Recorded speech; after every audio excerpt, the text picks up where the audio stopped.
వారు లోపల అడుగు పెట్టగానే అకస్మాత్తుగా వారి టార్చ్ లైట్లన్నీ ఆగిపోయాయి.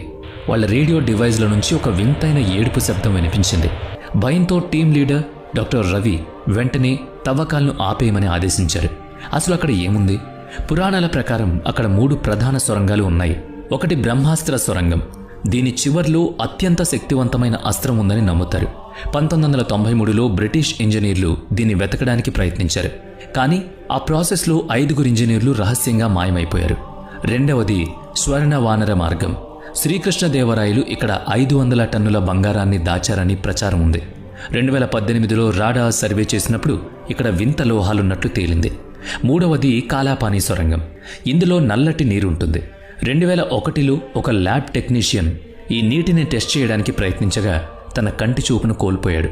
సొరంగాల సంగతి పక్కన పెడితే గర్భగుడిలో ఎప్పుడూ ఫ్యాన్లు తిరుగుతూ ఉంటాయి. ఎందుకంటే విగ్రహం నుంచి విపరీతమైన వేడొస్తుంది. స్వామివారికి నిరంతరం చెమటలు పోస్తూ ఉంటాయి. పూజారులు తుడిచిన కాసేపటికే మళ్లీ చెమటతో విగ్రహం తడిసిపోతుంది. అలాగే విగ్రహం దగ్గర నిల్చుంటే సముద్రపు అలలు ఘోషిస్తూ ఉంటాయి. స్వామివారి కళ్ళ కింద వైకుంఠ నది అయిన విరజ